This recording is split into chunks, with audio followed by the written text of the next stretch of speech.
మా రక్షకుడును మా కొరకు త్వరగా తిరిగి రానైన యేసుక్రీస్తు ఘనమైన నామమున అడిగి వేడుకొనుచున్నాము తండ్రి, ఆమేన్.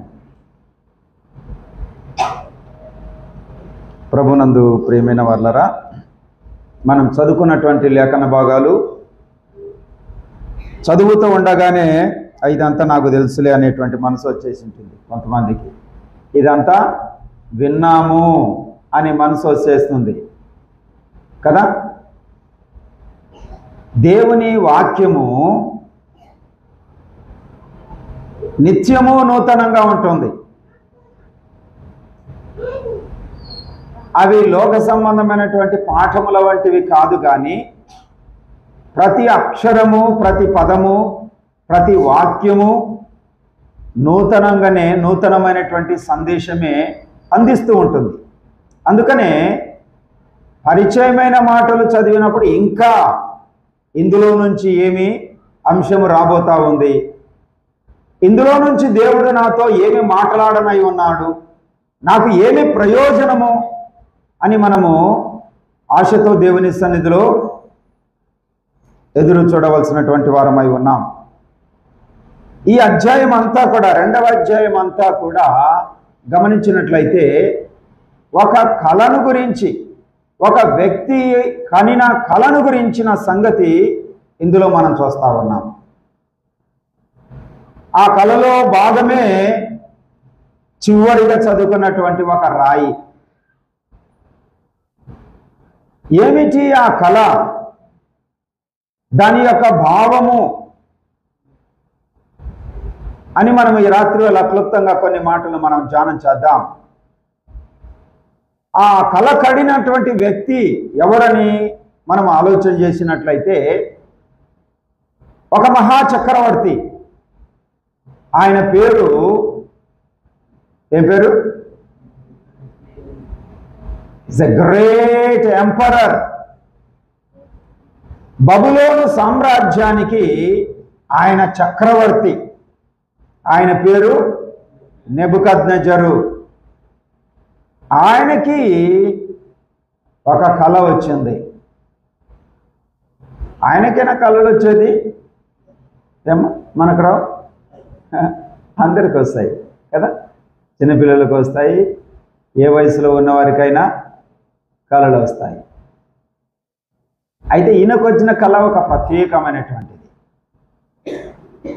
ఈయనకు వచ్చినటువంటి కళ ఎంత ప్రభావం చూపింది అంటే, ఆయన జీవితం మీద ఎంతగా ప్రభావం చూపిందో ఈ కళ తెలియచేస్తా ఉంది.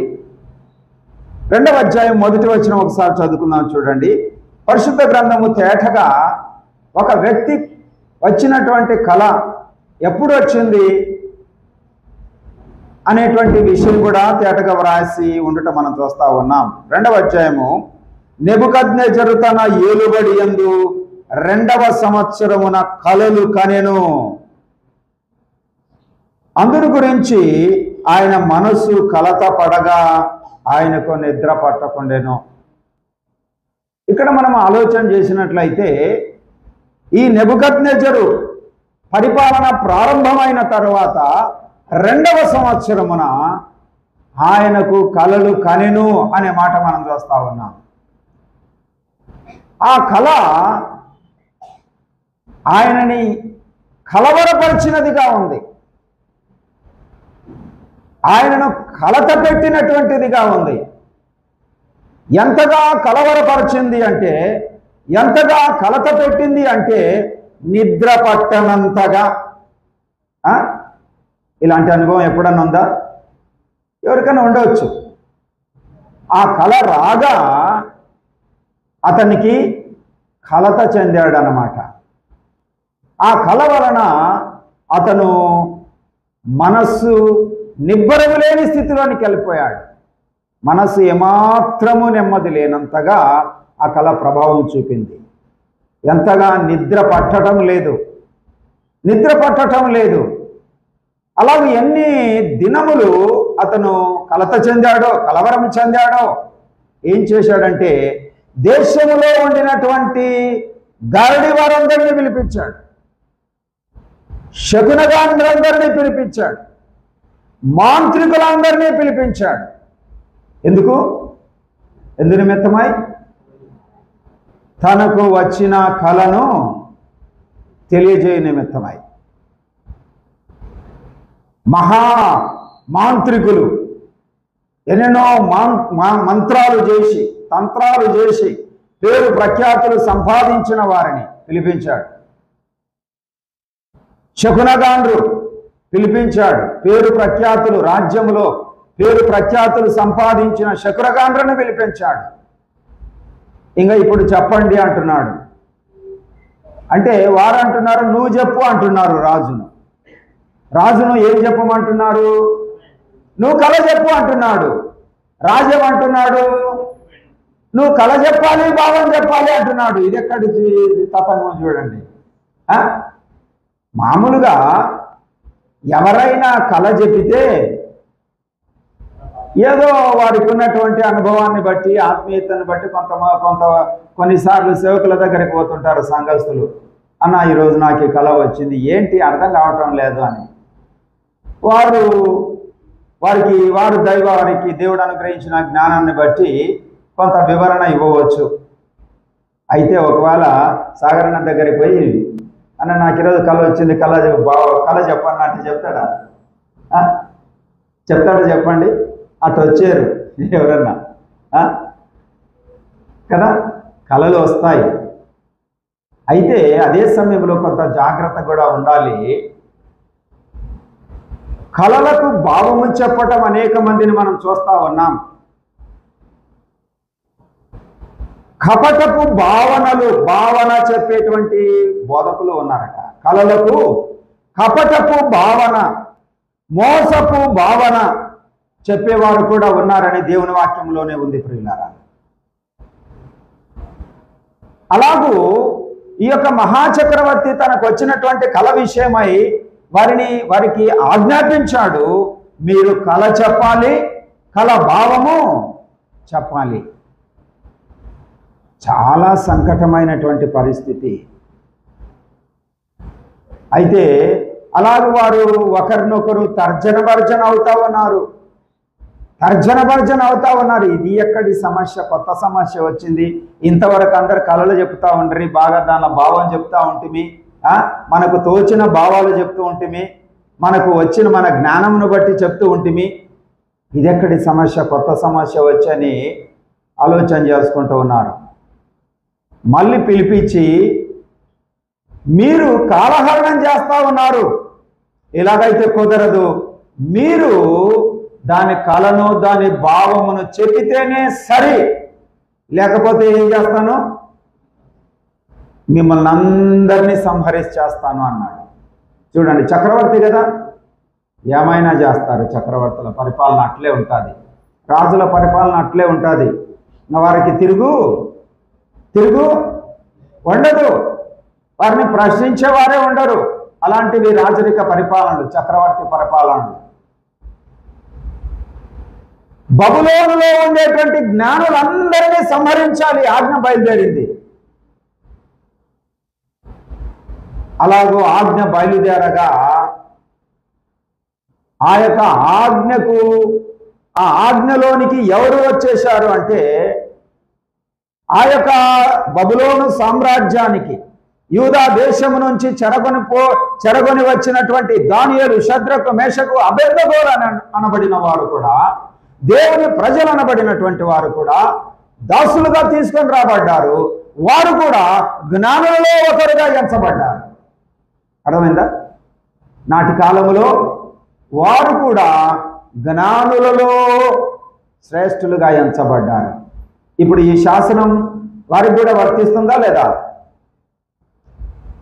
ఈ శాసనం వారికి కూడా వర్తిస్తుందా లేదంటారు? చెప్పండి. వారికి కూడా ఈ శాసనం వర్తిస్తుంది. అంటే వీరు కూడా శాసనం క్రిందికి వచ్చేశారు. ఇక ఎవరు కూడా, ఆ గాడి వాళ్ళు కానీ, మాంత్రికులు కానీ, శకునగాండ్రు కానీ చెప్పలేని స్థితి, ఇంకా చావుకు ఎదురు చూసేటువంటి స్థితి. ఆ సమయములో దానియేలు అరియోకు అనేటువంటి రాజు క్రింద ఉన్నటువంటి వాడిని కలిసి రాజు దగ్గరికి వెళ్దాం పదా అని చెప్పేసి వెళ్ళి ఒక మనవి చేస్తా ఉన్నాడు రాజుతో. ఏమని? రాజా, మాకు కొంత సమయమే. ఏమంటున్నాడు? మాకు కొంత సమయమే అని సమయాన్ని అడిగి వెళ్ళాడు. వెళ్ళి తన స్నేహితులకు, తాను తన స్నేహితులు కలిసి ఏం చేశారు తెలుసా? వాక్యానికి రండి. లేఖన భాగానికి వచ్చినట్లయితే 17వ వచనంలో గమనించినట్లయితే, అప్పుడు దానియేలు తన ఇంటికి పోయి తన స్నేహితులైన హనన్యాకును, మిషాయేలుకును, అజర్యాకును సంగతి తెలియజేసి, తానును తన స్నేహితులను బబులోనులో తక్కిన జ్ఞానులతో నశింపకుండానట్లు ఆ కల యొక్క మర్మము విషయములో పరలోకమందున్న దేవుని వలన కటాక్షము పొందు నిమిత్తమై ఆయనను వేడుకొనునని వారిని హెచ్చరించను. వారు కూడా ఆ ఆజ్ఞ కిందికి రాగా తాను తన స్నేహితులు వెళ్ళి పరలోకమందున్నటువంటి దేవునికి, మర్మములు బయలుపరచు దేవునికి ప్రార్థన చేద్దామని నిశ్చయించుకున్నారు. ప్రియులారా, ప్రార్థన చేద్దామని నిశ్చయించుకున్నారు. అలాగూ దానియేలు ఆ కల విషయమై, దాని భావము విషయమై దేవుని సన్నిధిలో దానియేలు కనిపెట్టుకొనగా దేవుడు ఏం చేశాడు? దానియేలు యొక్క ప్రార్థన ఆలకించనన్నమాట మనం చూస్తా ఉన్నాం. నిజమే, ఆయనకు వచ్చిన కళ వీరికి మరణశాసనం అయిపోయింది, మరణాన్ని తీసుకొని వచ్చింది. అలాంటి పరిస్థితి కనుక వారు దేవునికి మొరపెట్టగా దేవుడు అద్భుత కార్యము జరిగించినట్లుగా మనం చూస్తూ ఉన్నాం. దానియేలు దేవుణ్ణి స్తుతిస్తూ ఉన్నాడు. అంతటా రాత్రి యందు దర్శనము చేత మర్మము దానియేలునకు బయలుపరచబడెను గనుక దానియేలు పరలోకమందున్న దేవుని స్తుతించెను. He is praising God. దేవుణ్ణి స్తుతిస్తూ ఉన్నాడు. దేవుడు బయలు సంగతి, మర్మమై ఉన్నటువంటి సంగతిని దేవుడు బయలుపరచగా దేవుని స్తుతిస్తున్నాడు. ఎలాగో స్తుతిస్తున్నాడో చూడండి. గమనించినట్లయితే ఎట్లనగా, దేవుడు జ్ఞాన బలములు గలవాడు, యుగములన్నిటను దేవుని నామము స్తుతి నొందునుగాక. ఆయన కాలములను సమయములను మార్చువాడయ్యుండి రాజులను తోసివేయుచు నియమించుచూ ఉన్నవాడును, వివేకులకు వివేకమును, జ్ఞానులకు జ్ఞానమును అనుగ్రహించువాడునై ఉన్నాడు. ఆయన మరుగు మాటలను, మర్మములను బయలుపరచును, అంధకారములోని సంగతులు ఆయన తెలియజేయును. వెలుగు యొక్క నివాస స్థలము ఆయన యొద్ద ఉన్నది అని ఆయన ఏం చేశాడు? దేవుణ్ణి స్తుతిస్తూ ఉన్నాడు. మా పితరుల దేవా, నీవు వివేకమును బలమును నాకు అనుగ్రహించి ఉన్నావు. ప్రియమైన సహోదరుడా, సహోదరి, మన దేవుడు, మనము విశ్వసించినటువంటి దేవుడు, మనము పూజించేటువంటి దేవుడు, మనము ఆరాధించే దేవుడు, మనము రక్షించినటువంటి దేవుడు, ఆయన వివేకము బలమును అనుగ్రహించేవాడు. దానియేలుకు వివేకం అనుగ్రహించాడు, దానియేలుకు బలమును అనుగ్రహించాడు. అలాగైతే నీకును నాకును మన యొక్క సమస్యలలో, ప్రాణాపాయములలో, ఆపదలలో, శ్రమలలో ఆయన మనకు వివేకమును బలమును దయచేవాడై ఉన్నాడన్న సంగతిని మనం గమనించాలి. దానియేలు ఆయన స్నేహితులు ఏమైతే చేశారో మన అనుదిన జీవితంలోనూ మనం అదే చేయవలసినటువంటి వారమై ఉన్నాం. అలాంటి సంకట పరిస్థితులలో, పాలుపోని పరిస్థితులలో ఆయన పాదముల యొద్దకు మనం వెళ్ళవలసినటువంటి వారము, ఆయన సన్నిధికి మనం వెళ్ళవలసినటువంటి వారము, ఆయన సన్నిధిలో మనం ప్రార్థించవలసినటువంటి వారము. దాని విషయమై ఆయన ప్రార్థించగా వివేకమును బలమును దేవుడు దయచేశాడనే మాటలు మనం చూస్తా ఉన్నాం. గనుక నేను నిన్ను స్తుతించుచున్నాను, గణపరచుచున్నాను. ఎందుకు దేవుని స్తుతించాలి? ఎందుకు దేవుని గణపరచాలి? ఆయన వివేకము దయచేవాడు, ఆయన బలము దయచేవాడు. కనుక మనము దేవుని స్తుతించాలి, ఘనపరచాలి అని దేవుని లేఖన భాగాల్లో మనం చూస్తూ ఉన్నాం ప్రియులారా. ఏలైనగా ఆయన రాజు యొక్క సంగతి నీవే మాకు తెలియజేసిదివని దానియేలు మరలా చెప్పాను. ప్రభునందు ప్రియమైన వారలారా, ఇప్పుడు దానియేలుకు తెలియపరచబడిన తర్వాత మళ్ళీ రాజు క్రింద పని చేసేటువంటి అర్యోగును పిలిచి రాజు యొద్దకు వెళ్దాం పదా అన్నాడు. రాజు ప్రకటించాడు. మళ్ళీ శకునగాన్లు వచ్చారు, గారడి వాళ్ళు వచ్చారు. అందరూ పేరు ప్రఖ్యాతులు పొందినటువంటి వారందరూ మళ్ళీ రాజా ఆస్థానానికి మళ్ళీ వచ్చారు. వారితో దానియేలు స్నేహితులు వచ్చారు. అది ఒక అందరికీ ఒక ఏమంటే ఎవరు తెలియచేయనటువంటి ఆ యొక్క కళ, దాని భావము అది వ్యాపించి ఉంది రాజ్యం అంతటిలో కూడా. అనేక మంది ఆ యొక్క తిరిగి సమయానికి వచ్చారు ప్రియులారా, రాజు సన్నిధికి వచ్చారు. అప్పుడు దానియేలు మొదలు పెట్టుకుంటున్నాడండి. 26వ వచనం చూడండి.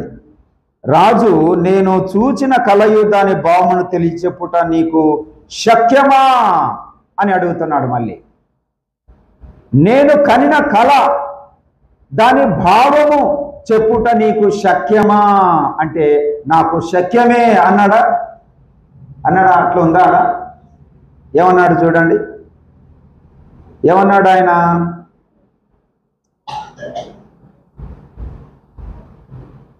దానియేలు రాజు సముఖములో ఇలాగ ప్రత్యుత్తరం ఇచ్చెను. రాజు అడిగిన ఈ మర్మము జ్ఞానులైనను, గారడ విద్య గల వారైనను, శకునగాండ్రైనను, జ్యోతిష్కులైనను తెలియజెప్పజాలరు. ఇప్పుడు ఆల్రెడీ ఆయనకు తెలిసింది కదా, నీకు శక్యమా అంటే వెంటనే శక్యమే అని అనాల్సింది. కానీ దానియేలు చూడండి, రాజా నీవు అడిగిన ఈ మర్మము జ్ఞానులు చెప్పలేరు, గారడీ విద్య గలవారు చెప్పలేరు, శకునగాండ్రు చెప్పలేరు, జ్యోతిష్కులు చెప్పలేరు. అయితే మర్మములను బయలుపరచగల దేవుడు పరలోకమందున్నాడు. దేవునికి స్తోత్రములు ప్రియులారా. అది ఏదైనా విషయము ఎవరైనా మనల్ని అడిగితే అక్కడ దేవుని ప్రస్తావన తీసుకొని రావాల్సినటువంటి వారమై ఉన్నాం కదా. ఒక వ్యాధి నుంచి మనం బయటపడి ఉంటాం. ఆ డాక్టర్ ఈ డాక్టర్ ఆ మందులు ఈ మందులు కాదు చెప్పాల్సింది, అక్కడ అవి వాడి ఉండొచ్చులే. అయితే ఎవరిని చెప్పాలి? స్వస్థత దయచేసినటువంటి దేవుని ప్రస్తావన అక్కడ రావాలి. ఒక ఇబ్బందిలో ఉండి ఉంటావు, ఆ ఇబ్బందిలో నుంచి బయటపడి ఉంటావు. అక్కడ ఆయన్న సాయం చేశా, ఈ అన్న సాయం చేశా నేను కాదు రావాల్సింది. అక్కడ ఆయన్నకు ఈ అన్నకు ఆ యొక్కకు ఈ యొక్కకు బుద్ధి పుట్టించిన దేవుడి ప్రస్తావన అక్కడ రావాలి. అదే ఇక్కడ దానియేలు చేసేది. మనం అనేక పర్యాయములు మన సంభాషణల్లో దేవుడు చేసినటువంటి మేలుల విషయములో దేవుని ప్రస్తావన రాదు. దానియేలు అంటున్నాడు, మర్మములను బయలుపరచగల దేవుడు పరలోకమందున్నాడు. అంచె దినముల యందు కలగబోవు దానిని ఆయన రాజుకు నెబుకద్నెజరుకు తెలియజేశాను. దేవుడు ఏం చేశాడట? అంచె దినములలో జరగబోవు దానిని ఆయన రాజుకు నెబుకద్నెజరుకు తెలియజేశాను అని దేవుని గురించి చెప్తున్నాడు. రాజా, పరలోకమున్నటువంటి దేవుడు అంచె దినాలలో జరగబోదానంతటిని మీకు తెలియపరిచాడు. చూడండి ఎంత దేవుని కార్యాలు ఎలాగుంటాయో. నెబుకద్నెజరు అడిగాడా ఏమన్నా? నెబుకద్నెజరు అడగలేదు. నెబుకద్నెజరు ఏమన్నా దేవుని భక్తుడా? దేవుని యందు విశ్వాసం ఉంచినటువంటి వాడా? కాదు. అంటే దేవుని యందు భక్తి లేకపోయినప్పటికీ, దేవుని యందు విశ్వాసము లేని వాడైనప్పటికీ ఆ చక్రవర్తిగా ఉన్నాడు కనుక ఆ రాజ్యమును గురించి, ఆ రాజ్యముల తర్వాత జరగబో వాటన్నిటిని, రాబోయే రాజ్యములను గురించి, ఆ రాజ్యము తర్వాత రాజ్యము, రాజ్యము తర్వాత రాజ్యము, వచ్చేటువంటి రాజ్యాలన్నిటిని గురించి ఆయనకు తెలియపరిచాడట. అవును ప్రియులారా, దేవుడు తన చిత్తమును బట్టి ఆయన నరులకు సంగతులు తెలియచేయవాడుగా ఉన్నాడు. సరే, మరి ఎలా తెలియజేశాడు? ఆ సంగతిని ఎలా తెలియజేశాడు? కళ ద్వారా తెలియజేశాడు. ఎలా తెలియజేశారమ్మా? ఎలా తెలియజేశాడు? కళ ద్వారా.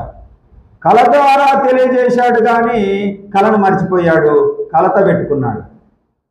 కళ మర్చిపోయాడు, కలవరముతో నిండిపోయాడు.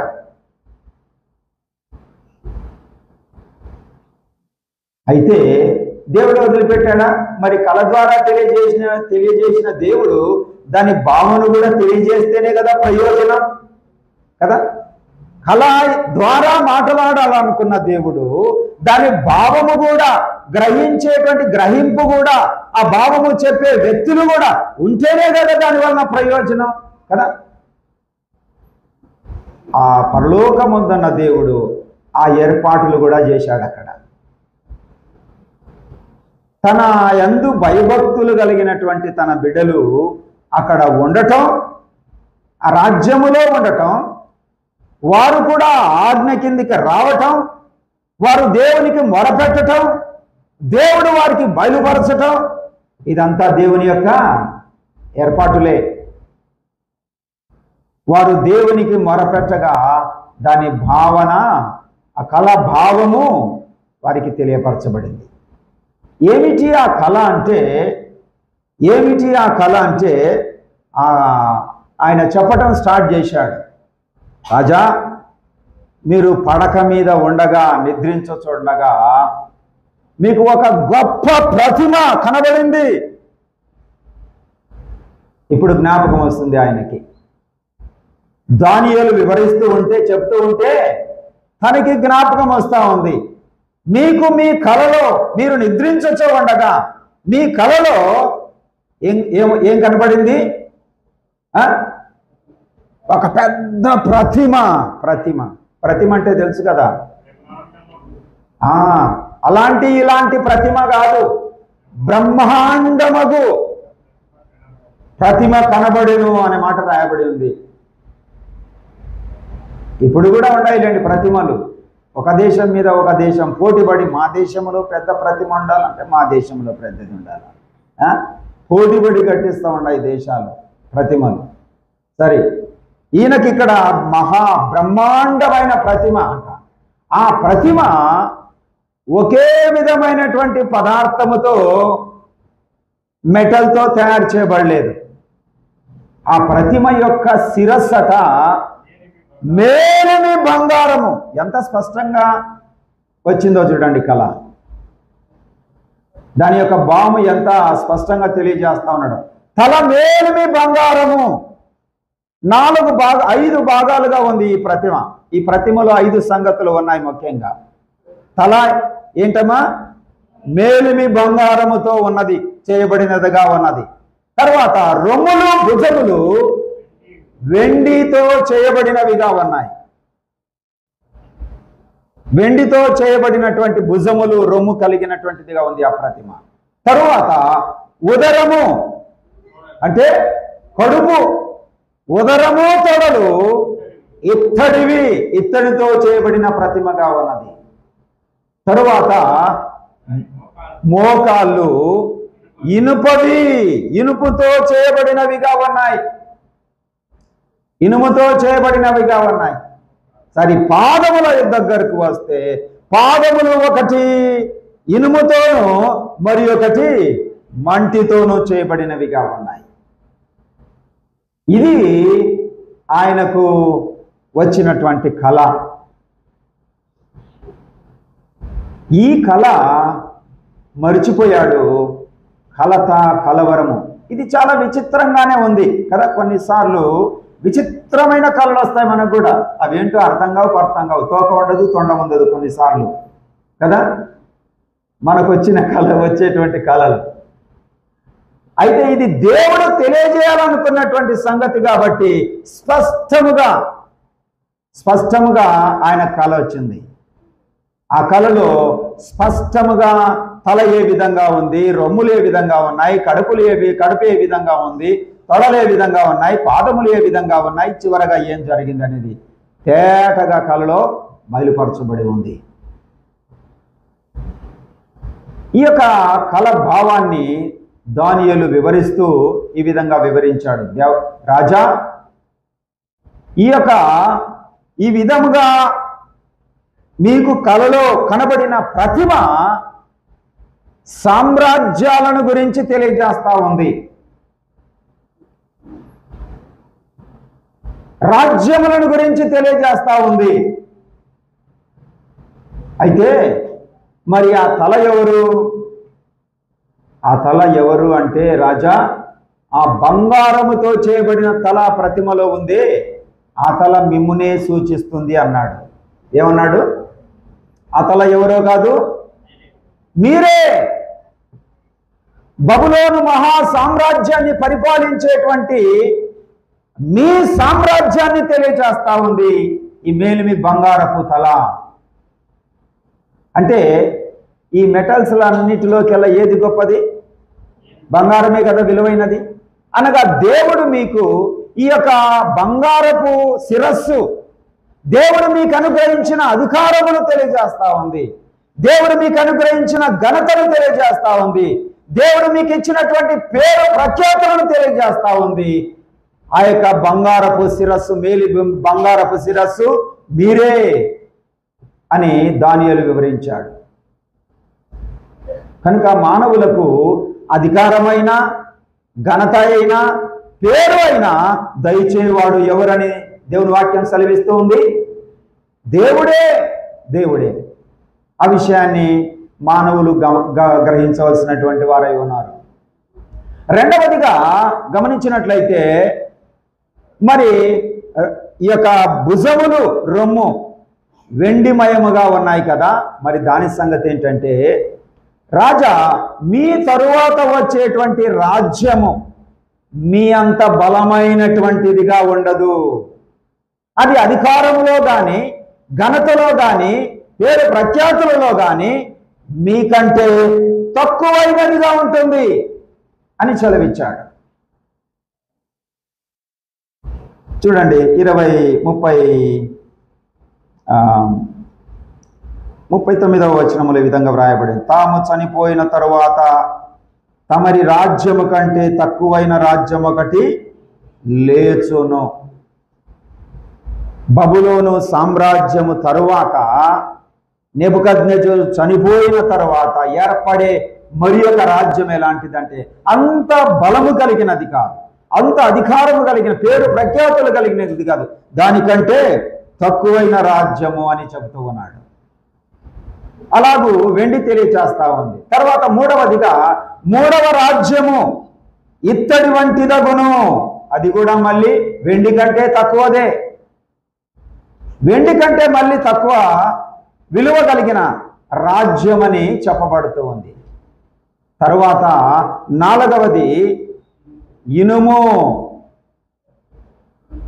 ఇనుముతో కూడినటువంటి ప్రతిమగా మనం చూస్తా ఉన్నాం. తొడలు,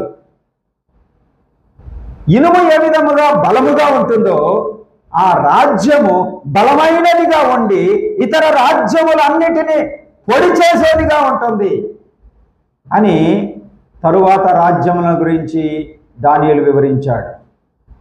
ఆ తరువాత చివరిదిగా ఇనుము, తరువాత రాజ్యమును గురించి తెలియజేస్తూ ఇనుము మట్టి కలిసినటువంటి రాజ్యము, అది దేన్ని తెలియజేస్తుందంటే ఆ రాజ్యములో ఎలాగూ ఉండుట మనం చూస్తాము అంటే ఒక విషయములో బలంగా ఉంటుంది, ఒక విషయములో నీరసంగా ఉంటుంది. ఆ రాజ్యం యొక్క, ప్రతి రాజ్యం యొక్క స్థితి గతి ఇక్కడ తెలియచేయబడి ఉంది. ఒక విషయములోనేమో బలంగా ఉంటుందట, మరి ఒక విషయములోనేమో నీరసంగా ఉంటుందట. ఇంకా రాజ్యములో ప్రజలు మిళితమై ఒకరికి ఒకరు పొసగని స్థితి ఉంటుందట రాజ్యములో. ఈ విధముగా రాజ్యము తర్వాత రాజ్యము దాని యొక్క స్థితిని గురించి దేవుడు నెబుకద్నెజరుకు తెలియచేయటం మనం చూస్తా ఉన్నాం. తర్వాత చివరిదిగానే ఆ యొక్క చేతి సహాయము లేకుండా తీయబడిన రాయిని గురించి మనం చూద్దాం. అయితే ఈ సమయంలో ఇదే నెబుకద్నెజరుకు 2వ అధ్యాయములో తన ఏలుబడిలో 2వ సంవత్సరములో దేవుడు బయలుపరిచాడు. అదే విషయాన్ని దేవుడు దానియేలుకును బయలుపరిచాడు. మళ్ళీ దానియేలుకు దర్శనం దయచేశాడు. దానియేలుకు ప్రత్యేకంగా ఇది దానియేలుకు దయచేయబడిన దర్శనం కాదు, నెబుకద్నెజరుకు దయచేయబడిన దర్శనం రాజ్యములను గురించి. అయితే దానియేలుకు కూడా దేవుడు దర్శనం దయచేశాడు. అయితే ఇదే విధమైన దర్శనం కాదు. మళ్ళీ దానియేలుకు వేరు విధముగా దేవుడు దర్శనం దయచేశాడు. అయితే అంశం ఒకటే, విషయము ఒకటే, వేరుగా దేవుడు బయలుపరచటం మనం చూస్తా ఉన్నాం. దేవుడు మాట్లాడే సమయంలో ప్రతి వారితో ఒకే విధముగా మాట్లాడాడు, కానీ ఎవరితో ఏ విధముగా మాట్లాడాలో దేవుడు ఆ విధముగా మాట్లాడువాడుగా ఉన్నాడు. ఆ యొక్క నెబుకద్నెజరుకు ప్రతిమ రూపములో రాజ్యాలను గురించిన వివరణ కళ ద్వారా బయలుపరిచాడు. అదే రాజ్యాలను గురించి దానియేలుకు దర్శనములో ఎలాగ బయలుపరిచాడంటే, దానియేలుకు కలిగిన దర్శనములో జంతువులు కనబడ్డాయి. ఏం కనబడ్డాయి? జంతువులు. 4 విచిత్రమైన జంతువులు. నువ్వు ఏ అడవిలో చూసినా అవి దొరకవు. నల్లమల్ల అడవిలో పోయిపోయినా దొరకవు, లేకుంటే ఎంత దట్టమైన అడవి లేకపోయినా దొరకవు, ఏ దేశంలో ఆ అడవి లేకపోయినా దొరకవు. అలాంటి జంతువులు ఈయనకు దర్శనంలో కనపడ్డాయి. 4 జంతువులు. మొదటిది ఏది అంటే సింహము వంటిదిగా ఉన్నదట. తల ఏ విధంగా ఉంది? 7వ అధ్యాయానికి రండి. సింహము వంటి తల కలిగి ఉన్నది, పక్షిరాజు వంటి రెక్కలు కలిగి ఉన్నది, మానవుని వంటి పాదములు కలిగి నిలిచినటువంటిదిగా ఉన్నది, మానవుని యొక్క మనస్సు కలిగినదిగా ఉన్నది. విచిత్రమైందే కాదా? దానియేలుకు దేవుడు చూపించినటువంటి దర్శనములో కనబడిన మృగం 7వ అధ్యాయంలో చూడండి, 3వ వచనం చదువుకుందాం. అప్పుడు 4 మిక్కిలి గొప్ప జంతువులు మహాసముద్రములో నుండి పైకెక్కెను. ఆ జంతువులు ఒకదానికొకటి భిన్నములై ఉండెను. ఒకదానికి ఒకటి భిన్నంగా ఉంది. అన్ని జంతువులు ఒకే విధంగా లేవు. మొదటగా దానియేలుకు కనబడిన జంతువు అది సింహమును పోలినది, కానీ పూర్తిగా సింహము కాదు. సింహము యొక్క తల, పక్షిరాజు వంటి రెక్కలు, మళ్ళీ దేవదూతల రెక్కలు కాదు. ఎవరి రెక్కలు? పక్షిరాజు వంటి రెక్కలు, మనిషి వంటి పాదములు, మనిషి వంటి మనస్సు కలిగినదిగా ఉంది. రెండవది ఏంటంటే ఎలుగుబంటి పోలినటువంటి మృగం. రెండవది ఏది? 5వ వచనం. రెండవ జంతువు ఎలుగుబంటిని పోలినది. అది ఒక పార్శ్వం మీద పండుకొని తన నోట ఏమున్నాయట? తన నోట పండ్ల మధ్య 3 ప్రక్కటెముకలను పట్టుకొనినది. అంటే ఒక పార్శ్వం అంటే ఒకవైపు పండుకున్నది. ఒక పార్శ్వం అంటే ఒకవైపు ఇట పండుకోవడం కదమ్మా. ఒక పార్శ్వమున పండుకున్నది. దాని నోట ఏమున్నాయి? 3 ఎముకలు ఉన్నాయి. ఇక వారు ఏమంటున్నారంటే ఆ యొక్క జంతువుతో, లెమ్ము విస్తారముగా మాంసము భక్షించుము అని దానితో చెప్పిరి.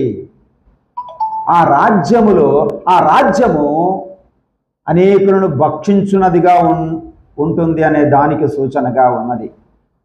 అది రెండవది.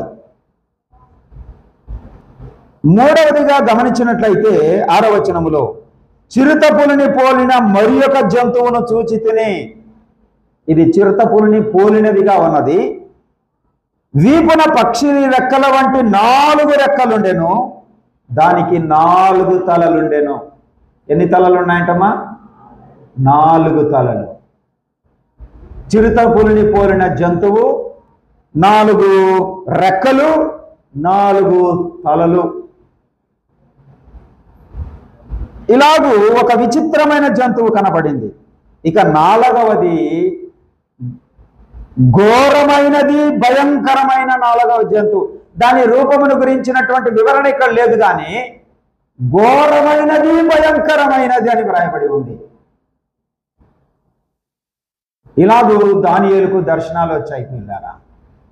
చివరిదిగా మనుష్యుడు కనబడతాడు. మనం చూద్దాం.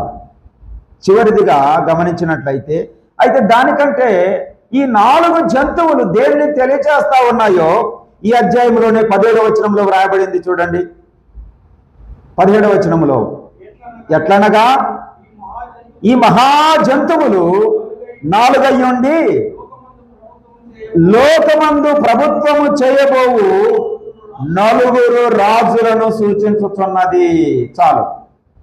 ఈ 4 జంతువులట దేన్ని తెలియజేస్తా ఉన్నాయటమ్మా? 4 రాజులు, 4 ప్రభుత్వాలు.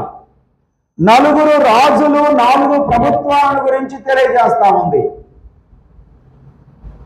విషయము ఒకటే, కానీ ఇరువురికి బయలుపరిచిన వేరువేరుగా బయలుపరచబడటం మనం చూస్తా ఉన్నాం. మొదటి జంతువు సింహము కదా, అది ఎవరిని తెలియజేస్తా ఉందంటే నెబుకద్నెజరు యొక్క సామ్రాజ్యాన్ని. రెండవది ఎలుగుబంటి కదా, అది ఎవరిని తెలియజేస్తా ఉంది అంటే కోరేషు అనేటువంటి చక్రవర్తిని. నెబుకద్నెజరు తర్వాత వచ్చినటువంటి కోరేషు అనేటువంటి చక్రవర్తిని తెలియజేస్తా ఉంది. మూడవదిగా చిరుతపులిని పోలినటువంటిదిగా ఉంది కదా, అది గ్రీకు సామ్రాజ్యాన్ని తెలియజేస్తా ఉంది. బబులోను సామ్రాజ్యము తర్వాత మాదియా పారసిక దేశము సామ్రాజ్యము ఏర్పడింది. మాదియా పారసిక సామ్రాజ్యము తర్వాత వచ్చిన సామ్రాజ్యం ఏంటంటే గ్రీకు సామ్రాజ్యము. దాన్ని పరిపాలన చేసినటువంటి వారు అలెగ్జాండర్ ద గ్రేట్. ఆ అలెగ్జాండర్ పరిపాలన గురించి తెలియజేస్తూ ఉన్నది 3వ జంతువు. 4వదిగా భయంకరమైనటువంటి ఆ జంతువు రోమా సామ్రాజ్యాన్ని తెలియచేస్తా ఉంది. రోమా సామ్రాజ్యములో పరిపాలన చేసిన యాంటికయోస్, 4వ యాంటికయోస్ లేదా సెలూసిడ్ అనేటువంటి రాజులను గురించి, పరిపాలన గురించి తెలియచేస్తా ఉంది. ఇలాగూ ఒక రాజ్యము తర్వాత వచ్చే రాజ్యము, ఒక రాజ్యము తర్వాత వచ్చే రాజ్యములను గురించి దేవుడు వివరించాడు. అలాగూ వివరిస్తూ చివరిదిగా ఆ ప్రతిమ యొద్దకు మనం వచ్చినట్లయితే ఆ ప్రతిమ ఏమైపోయింది? చేతి సహాయము లేకుండా తీయబడిన ఒక రాయి వచ్చి ఆ పాదముల మీద పడగా ఆ యొక్క ప్రతిమ తుత్తునీయలుగా చేయబడిందట. రాయబడిందాడ కదా, ఎలాగూ చేయబడింది ఆ ప్రతిమ? తుత్తునీయలుగా చేయబడి. ఆ వచనం చదవండి, 34వ వచనం. మరియు చేతితో సహాయము లేక తీయబడిన ఒక రాయి ఇనుమును మట్టియు కలిసిన ప్రతిమ యొక్క పాదముల మీద పడి దాని పాదములను తుత్తునీయలుగా విరగొట్టినట్టు తమకు కనబడెను. అంతటా ఇనుమును మట్టియు ఇత్తడియు వెండియు బంగారమును ఏకముగా దంచబడి కళ్ళములోని చెత్తవలే కాగా వాటికి స్థలము ఎచ్చటను దొరకకుండా గాలి వాటిని కొట్టుకొని పోయెను. ఆ ప్రతిమను విరగొట్టిన రాయి సర్వభూతలమంత మహాపర్వతమాయను. చూడండి, ఆ యొక్క ప్రతిమను పగలగొట్టిన, పొడి చేసిన, దంచివేసిన ఆ యొక్క రాయి సర్వభూతలమంత ఆయను, పర్వతమాయను, మహాపర్వతమాయనని మనం చూస్తా ఉన్నాం. ఈ రాత్రి వేళ ఎందుకు ఇదంతా అంటే ఇక్కడే మనం ఆలోచన చేయవలసినటువంటి వారమై ఉన్నాం. ఎవరు ఆ రాయి? మనిషి సహాయము లేకుండా తీయబడిన రాయి. ఈ యొక్క సామ్రాజ్యాలన్నిటినీ తుత్తునియలు చేసినటువంటి రాయి. ఆ రాయి ఎవరో మనము ఆలోచన చేయవలసినటువంటి వారమై ఉన్నాం. వీరు ఎలాగో రాజ్యాలు స్థాపించారు, బలత్కారముతో, అధికారముతో, సైనిక బలముతో వారు రాజ్యాలు స్థాపించారు. క్రూరముగా వారు రాజ్యాలు పరిపాలన చేశారు. ఈ యొక్క జంతువులేమి, ఈ జంతువులు ప్రభుత్వాలనే తెలియజేస్తా ఉన్నాయి. ఆ జంతువులు ఏ విధంగా క్రూరమైనవిగా ఉన్నాయో ఈ పరిపాలకులు, పాలకులు కూడా అలాగే క్రూరమైన పరిపాలన అందించేవారని తెలియజేస్తా ఉంది. అలాగూ నెబుకద్నెజరు మొదలుకొని రోమా సామ్రాజ్యము వరకు దేవుడు బయలుపరిచాడు. ఆ రోమా సామ్రాజ్యపు కాలములోనే ఒక రాయి వచ్చింది. ఆ రాయి వచ్చి ఒక దేవుని రాజ్యాన్ని స్థాపించింది. ఆ రాయి ఎవరు తెలుసా? మన ప్రభువైన యేసుక్రీస్తు. ఆ రాయి ఎవరంటే మన ప్రభువైన యేసుక్రీస్తు. కొరింథీయులకు రాసిన పత్రికలకు వెళ్దాం. ఆ యొక్క రాయిని గురించి వ్రాయబడినటువంటి సంగతిని మనం జ్ఞాపకం చేసుకున్నట్లయితే కొరింథీయులకు రాసిన పత్రిక 10వ అధ్యాయము 4వ వచనం నుంచి మనం చదువుకుందాం. లేకుంటే మొదటి నుంచి చదువుదాం. చూడండి. సహోదరులారా, ఈ సంగతి మీకు తెలియకుండటం నాకు ఇష్టం లేదు. అదేదనగా మన పితరులందరూ మేఘము క్రింద నుండిరి, వారందరూ సముద్రములో నడిచిపోయిరి, అందరూ మోషేను బట్టి మేఘములోను సముద్రములోను బాప్తిస్మము పొందిరి, అందరూ ఆత్మ సంబంధమైన ఒకే ఆహారమును భుజించిరి, అందరూ ఆత్మ సంబంధమైన ఒకే పానీయమును పానము చేసిరి, ఏలైనగా తమ్మును వెంబడించిన ఆత్మ సంబంధమైన బండలోనిది త్రాగిరి. ఆ బండ క్రీస్తే. అక్కడ రాయి అన్నాడు, ఇక్కడ బండ అన్నాడు. ఇంగ్లీష్లో మాత్రము స్టోన్ అనే ఉంది, సేమ్ మీనింగ్. ఆ బండ ఏ స్పిరిచువల్ రాక్. ఇంగ్లీష్లో అయితే ఆత్మ సంబంధమైన, తెలుగులో వ్రాయబడింది కదా ఆత్మ సంబంధమైన బండ. మిగతా వాళ్ళకి అర్థం కాదు. నమ్ముకొని, దేవుని నమ్ముకొని వాక్యం వింటున్నటువంటి వారికి మాత్రమే చదివితే ఇది అర్థమవుతుంది. ఆత్మ సంబంధమైన బండ అని వ్రాయబడి ఉంది ప్రియులారా. ఆ ఆత్మ సంబంధమైన బండలో నుండి వారు త్రాగిరి అనే మాట మనం చూస్తా ఉన్నాం. తమ్మును వెంబడించిన ఆత్మ సంబంధమైన బండ. ఆ రాయి మన ప్రభు అయిన క్రీస్తే. ఇక్కడ ఉంది కదా ఆ బండ. ఈ బండ ఎప్పుడు వచ్చింది?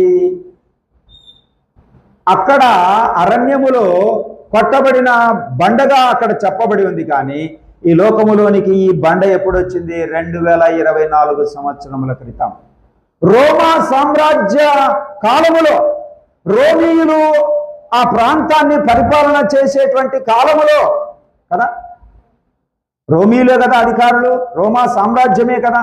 ఆ కాలములోనే ప్రభు అయిన యేసుక్రీస్తు లోకములో వచ్చాడు. అందుకనే జ్ఞానులు అక్కడికి వెళ్ళి, యెరూషలేముకి వెళ్ళి ఏమన్నారు? యూదులకు రాజుగా పుట్టినవాడు ఎక్కడ ఉన్నాడు? యూదులకు రాజుగా పుట్టినవాడు ఎక్కడా? అవును, రాజుగానే ఆయన ఈ లోకములో దేవుని రాజ్యమును స్థాపించుటకు ఈ లోకానికి వచ్చాడు ప్రియులారా. దేవుని రాజ్యాన్ని స్థాపించుటకు ఆయన ఈ లోకానికి వచ్చాడు. ఆ దేవుని రాజ్యము ఏమిటి అంటే అది ఒక చోట ఈ విధంగా రాయబడింది. ఆహారమును పానమును కాదు గాని నీతియు సమాధానమునై ఉన్నది అని వ్రాయబడి ఉంది. ఆ రాజ్యం ఏంటంట? దేవుని రాజ్యము నీతి సమాధానముతో నిండినటువంటి రాజ్యాన్ని స్థాపించడానికి వచ్చాడు. మానవులందరూ కూడా ఏ రాజ్యం కింద, ఏ అధికారం కింద ఉన్నారు అంటే అంధకార సంబంధమైన అధికారములో ఉన్నారు. ఈ ప్రభుత్వాలేమి, రాజులేమి, అందరూ కూడా ఉన్నటువంటి అధికారం ఏంటంటే అంధకార సంబంధమైన అధికారం అని వ్రాయబడి ఉంది కొలస్సీలకు రాసిన పత్రికలో. వీరందరూ కూడా ఈ ప్రభుత్వాలను పరిపాలన చేసేవారు పైకి అలా శరీరులుగా ఉన్నారు, కానీ వారందరూ వారి పరిపాలనయు అంధకార సంబంధమైనదే.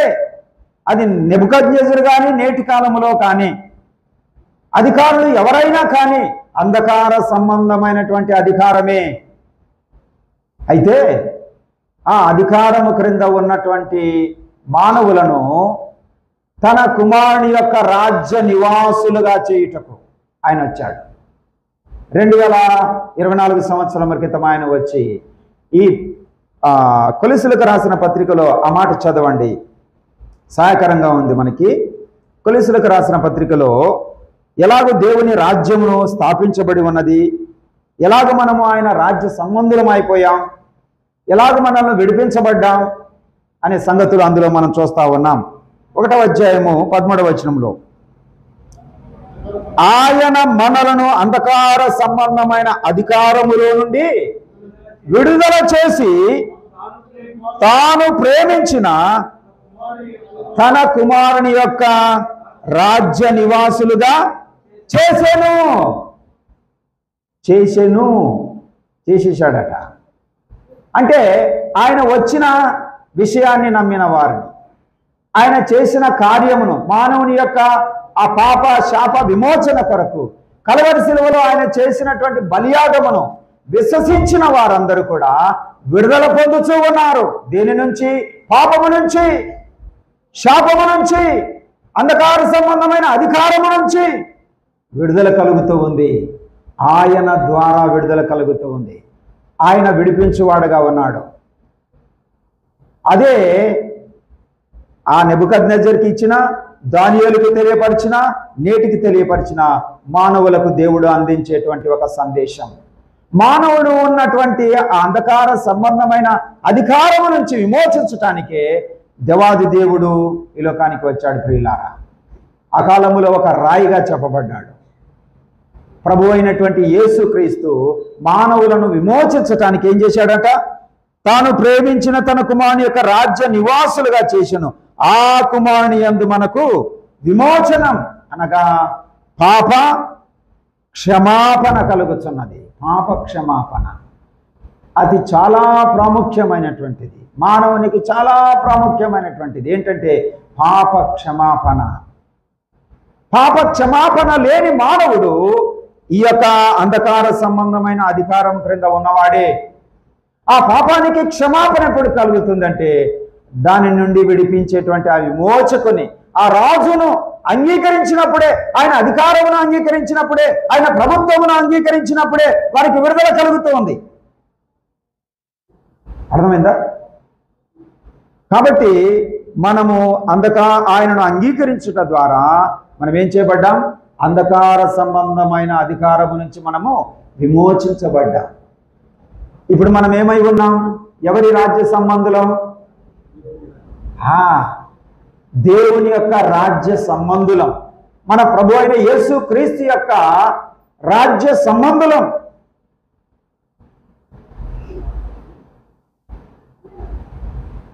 దేవుని రాజ్య సంబంధులం. పేతురుతో కూడా ప్రభువు చెప్తూ ఒక మాట అంటాడు. పేతురు, నీవు బండ, రాయి. ఈ పేతురు అంటేనే రాయి. ఈ బండ మీద నా సంఘమును కట్టుదును అన్నాడు. ఈ బండ మీద నా సంఘమును కట్టుదును అంటున్నాడు. సంఘమే దేవుని రాజ్యం. ప్రియులారా, సంఘమే దేవుని యొక్క రాజ్యం. మనమంతా దేవుని రాజ్య సంబంధులమై ఉన్నాం. ఇంకా సంఘాన్ని గురించి చెబుతూ సంఘము ఎదుట పాతాళ లోక ద్వారములు నిలువనేరవు అన్నాడు. ఎంత శక్తి కలిగినదో చూడండి. ఆ ప్రభుత్వాలన్నీ కూడా నశించిపోయాయి. కొంతకాలము బలముగా కనబడ్డాయి, బలత్కారముగా కనబడ్డాయి, బలత్కారముగా పరిపాలన చేశారు, బాధించారు, వేధించారు. అయితే అవి నశించిపోయాయి. అయితే దేవుడే స్థాపించినటువంటి రాజ్యం, ఆయన కుమారుని ద్వారా స్థాపించబడిన రాజ్యం, దేవుని రాజ్యము అది శాశ్వతమైనది. అక్కడే దానియేలు గ్రంథములోనే వ్రాయబడి ఉంది ఆ మాట. ఆయన యుగ యుగములు ఏలును, ఆయన యుగ యుగములు ఏలును. ఇప్పుడు మనల్ని ఏలుచున్నవాడు ఆయనే, మనకు రాజు ఆయనే, మనమందరమును ఆయన రాజ్య సంబంధులమే. సంఘము ఎదుట పాతాళ లోక ద్వారములు నిలువనేరవు అంటే ఎట్టబ్బా అని మీరు అనుకోవచ్చు. పాతాళానికి సంఘం అంటే భయం, దేవుడంటే భయం, యేసుక్రీస్తు నామం అంటే భయం. అది మీరు ప్రకటించడానికి పోతే ఈజీగా బయటపడుతుంది. ప్రకటించడానికి బయటికి పోతే ఆ శక్తులన్నీ కదిలి వస్తుంటాయి. నువ్వు ఒక తిక్కోడిని తీసుకుపోయి వీడి దేవుడన్నా ఏమన్నారు, కానీ యేసుక్రీస్తు నామమును గురించి ప్రకటిస్తే ఆ శక్తులకంతా ఒక భయం. కారణం ఈ రాజ్యం, దేవుని రాజ్యం విస్తరిస్తుందని. అందుకనే ప్రభు అయిన యేసుక్రీస్తు కూడా సువార్తల్లో ఆయన ఆరంభించినప్పుడు ఎలా బోధించాడంటే, దేవుని రాజ్యము సమీపించింది, మారు మనసు. అది ఏంటి దేవుని రాజ్యం అంటే? ఆయన దేవుని రాజ్యం స్థాపించడానికి ఆయన వచ్చాడు, రాజ్య సువార్త ప్రకటిస్తూ ఉన్నాడు. దేవుని రాజ్యము సమీపించి ఉన్నది, మారు మనసు పొందుడి. దేవుని రాజ్య సువార్త ప్రకటించాడు. ఆ సువార్తే పాప శాప విమోచన గురించిన వార్త. అది విశ్వసించినట్లయితే వారికి విడుదల ఉంది, వారు దేవుని రాజ్య సంబంధులు అవుతారు. అలాగే ప్రభు అయిన యేసుక్రీస్తు ఈ లోకములో రాజ్యాన్ని స్థాపించాడు. ఈ రాజ్యము అంతము లేనిది, మహాపర్వతమైంది అని చెప్పబడింది. నిజంగా మహాపర్వతముగా సర్వ ప్రపంచములో వ్యాపించి ఉంది. అదే సమయంలో అక్షరార్థముగా కూడా జరగబోతా ఉంది. ఎప్పుడంటే ఆయన రెండవ రాకడలో ఆ ఒలీవ పర్వతముల మీద ఆయన పాదములు ఉంచగా ఆ పర్వతం ఏమైపోతుందట? రెండుగా చీలిపోతుందట. ఒక గొప్ప లోయ ఏర్పడుతుంది అని చెప్పబడి ఉంది. అందుకనే ఇశ్రాయేల్ ఇప్పటికి కూడా ఆ కొండ మీద ఏం కట్టారంట. ఇంజనీర్స్ అంతా కూడా ఏం కట్టడానికి అనుమతి ఇవ్వలేదంట. చూడండి, కట్టడాలు కానీ ఏం కానీ. కారణం యేసు ప్రభు దిగబోయే స్థలం, లోయ ఏర్పడబోయే స్థలం. ఆయన ఈ లోకంలో పరిశుద్ధులతో కూడా వచ్చి 1000 సంవత్సరములు పరిపాలన చేసే దినం. ఎంత ఆశ్చర్యం చూడండి. అలాగే ప్రభు అయిన యేసుక్రీస్తు పరిశుద్ధులతో కూడా ఈ భూమి మీదకి వచ్చి లోకమునంతటిని 1000 సంవత్సరములు పరిపాలన చేయవాడై ఉన్నాడు. ఇప్పుడు ఆయన మనల్ని పరిపాలన చేస్తా ఉన్నాడు. అయితే అక్షరార్థంగా కూడా ఆయన ఈ లోకాన్ని ఎన్ని సంవత్సరాలు, ఏ మహాచక్రవర్తి పరిపాలన చేసినా ఒక 40-60 అంతే. అర్థమైందా? వాళ్ళు ఎంత పరిపాలన చేసినా ఇప్పుడైతే 5 సంవత్సరాలే, ఇంకొక దేశంలో అయితే 4 సంవత్సరాలే. ప్రైమ్ మినిస్టర్ అయినా ఎవరైనా దానికే ఊగిపోతూ ఉంటారు, దానికే పట్టలేకపోతూ ఉంటారు, దానికే దేవుని మర్చిపోతూ ఉంటారు. ఆలోచన చేయండి. ఈయన రాజ్యము అంతము లేనిది, యుగాయుగములు ఆయన పరిపాలన చేయవాడుగా ఉన్నాడు. ఎంత అద్భుతకరమైనటువంటి సంగతి. ఇంకా దానియేలు గ్రంథములో మనం చదివితే ఆ విషయాలు ఉన్నాయి ప్రియులారా. కనుక ప్రభునందు ప్రియమైన వారులారా, మన ప్రభువు ఆయన రాబోతా ఉన్నాడు. ఆయన రెండవ రాకడలో ఇది సంభవిస్తుంది. ఆయన రాకడకు మనము సిద్ధపడినటువంటి వారముగా ఆయన రాజ్యం అక్షరార్థంగా కూడా మన కాలములోనే నెరవేరవచ్చు, మన కాలము తర్వాత అయినా నెరవేరవచ్చు. ఏది ఏమైనప్పటికీ మనం ఆయన రాజ్య సంబంధులుగా ఉన్నాం కాబట్టి ఒకవేళ మనం ప్రభునందు నిద్రించినా తిరిగి వెంట పెట్టుకొని భూమి మీదకి వస్తాం. ఎంత అద్భుతకరమైనటువంటి సంగతి చూడండి. పరిశుద్ధులతో కూడా ఆయన ఈ లోకానికి వారిని వెంటబెట్టుకొని వచ్చుననే మాట మనం చూస్తూ ఉన్నాం. అలాగూ ఆయన ఈ లోకాన్ని పరిపాలన చేయబోతా ఉన్నాడు. ఆ యొక్క ప్రతిమలో చివరిదిగా ఆ రాయి ప్రభువైన యేసుక్రీస్తుగా మనం చూస్తూ ఉన్నాం. అదే దానియేలు గ్రంథం 7వ అధ్యాయంలో చివరిదిగా అక్కడ రాయిగా చెప్పబడలేదు, కానీ మనుష్య కుమారుడిగా చెప్పబడ్డాడు. అక్కడ కూడా ఉన్నాడు. చివరిగా వచ్చే రాజ్యము మనుష్య కుమారుడిగా అక్కడ చెప్పబడ్డాడు. ఆ మనుష్య కుమారుడు మన ప్రభు అయిన యేసుక్రీస్తే. ఎంత అద్భుతకరంగా దేవుడు వ్రాయించి ఉంచాడో చూడండి. కనుక గమనించినటువంటి వారమై ఆ ప్రభు యొక్క రాజ్య నివాసులుగా అయినటువంటి మనము ఆయనను సేవిస్తూ ఆయన యందు భయభక్తులు కలిగి ముందుకు సాగిపోవలసినటువంటి వారమై ఉన్నాం. ఇంకా ఎవరైనా ఆ రాజ్య సువార్తను గూర్చి విని విశ్వసించగా కొనసాగుతూ ఉన్నారో, ఇంకా అంధకార సంబంధమైన అధికారములోనే ఉన్నారో, ఇక వారు క్రూరముగా అలాగే క్రూరమైనటువంటి బ్రతికే వారుగా ఉంటారు. నశించిపోయేటువంటి బ్రతికే వారుగా ఉంటారు. కనుక అలాంటి ఆ అంధకార సంబంధమైన అధికారములో నుంచి ప్రభు అయిన యేసుక్రీస్తు యొక్క రాజ్య నివాసులు కావాలని ప్రభువు నామమున బతిమాలుచుకుంటూ నేను ముగిస్తా ఉన్నాను. దేవుడు కొన్ని మాటలు దీవించును గాక.